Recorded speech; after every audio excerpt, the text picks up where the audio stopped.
Hello बच्चों, let us read the question first. Which one of the following statement is true regarding digestion and absorption of food in humans? Glucose and amino acids are absorbed through intestinal mucosa with the help of carrier ions like sodium. Chylomicrons are small lipoprotein particles that are transported from intestine into blood capillaries. About 60% of starch is hydrolyzed by salivary amylases in our mouth, and oxyntic cells in our stomach secrete the proenzyme pepsinogen. ये हमें बताना है कौन सा इनमें से true है. तो यहाँ पर जो हम की कंसेप्ट यूज करेंगे वो होगा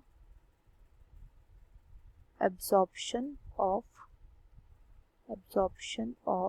फूड.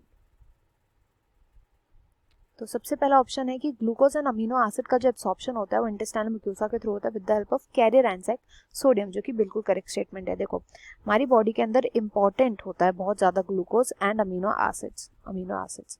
इनका वैसे तो फैसिलिटेटेड डिफ्यूजन के थ्रू भी इनका ट्रांसपोर्ट किया जा सकता है, बट क्योंकि ये हमारी ब्लड के अंदर, हमारी बॉडी के अंदर कॉन्स्टेंटली इनकी रिक्वायरमेंट होती है, तो इनको कई बार एक्टिवली भी ट्रांसपोर्ट किया जाता है. एक्टिव ट्रांसपोर्ट के थ्रू भी इनको भेजा जाता है, इनको एब्जॉर्ब किया जाता है. एक्टिव ट्रांसपोर्ट जब होता है तो यहाँ पे कैरियर आयंस का यूज़ किया जाता है. एंड ये जो कैरियर आयंस होते हैं ये कौन से होते हैं? यूजुअली ये सोडियम आयंस होते हैं. सोडियम आयन के साथ इनको कपल्ड जो होता है रिएक्शंस के थ्रू सोडियम आयन के साथ इनको ट्रांसपोर्ट करा दिया जाता है एक्टिव ट्रांसपोर्ट के थ्रू. यानी कि ये वो ट्रांसपोर्ट होता है जहाँ पर एनर्जी जो होती है, एनर्जी का इनपुट यूज़ किया जाता है. तो फर्स्ट बिल्कुल करेक्ट है. नेक्स्ट आता है सेकंड में बोला हुआ है काइलोमाइक्रॉन्स के बारे में. अब काइलोमाइक्रॉन्स के लिए आपको पूरा फैट्स का डाइजेशन समझना होगा. देखो होता क्या, क्योंकि फैट्स जो होते हैं ना ये हाइड्रोफोबिक होते हैं, तो ये वाटर में ये ब्लड में इजीली डिसॉल्व नहीं हो पाते, तो ये ब्लड में डायरेक्टली एब्जॉर्ब नहीं हो पाते. तो इसका एब्जॉर्प्शन कैसे होता है? बहुत ही ज़्यादा इंटरेस्टिंग प्रोसेस है. फैट्स को पहले ब्रेक डाउन किया जाता है, इनको ब्रेक करके मिसल्स बनाए जाते हैं. इनके छोटे छोटे मॉलिक्यूल्स आप समझ लीजिए, एक तरीके से मिसल्स हो जाते हैं, छोटे छोटे पार्टिकल्स. ये मिसल अब इंटेस्टाइनल म्यूकोसा के अंदर चले जाते हैं, ये एब्जॉर्ब कर लिए जाते हैं. यहाँ पर इनके ऊपर एक हल्की सी प्रोटीन की कोटिंग चढ़ती है एंड ये बन जाते हैं लिपोप्रोटीन.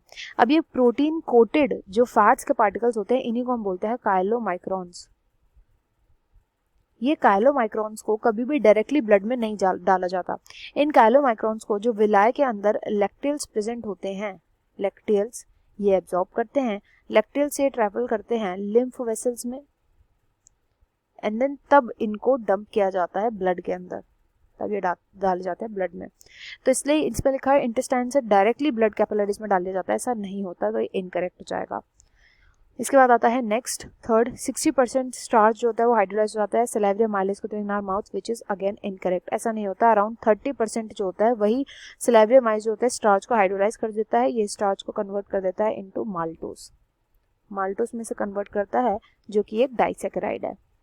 देन आता है फोर्थ के ऑक्सिंटिक सेल जो होती है वो प्रो एंजाइम पेप्सिनोजेन को सिक्रीट करते हैं. ये इनकरेक्ट है. पेप्सिनोजेन को सिक्रीट करने वाली सेल्स को हम बोलते हैं चीफ सेल्स, जो कि हमारे स्टमक में होती है. एंड ये पेप्सिनोजेन को सिक्रीट करता है. पेप्सिनोजेन आगे एक्टिव होकर के, ये तो इनएक्टिव फॉर्म है, एक्टिव होकर के बनाता है पेप्सिन एंड ये प्रोटीन के डाइजेशन में हेल्प करता है. ऑक्सिंटिक सेल्स जो होती है, ऑक्सिंटिक सेल्स इनका फंक्शन होता है HCl को प्रोड्यूस करना, हाइड्रोक्लोरिक एसिड को सेक्रेट करना. तो ये इनकरेक्ट हो जाएगा. करेक्ट है यहाँ पर option 1. I hope you understood well. Best of luck and thank you.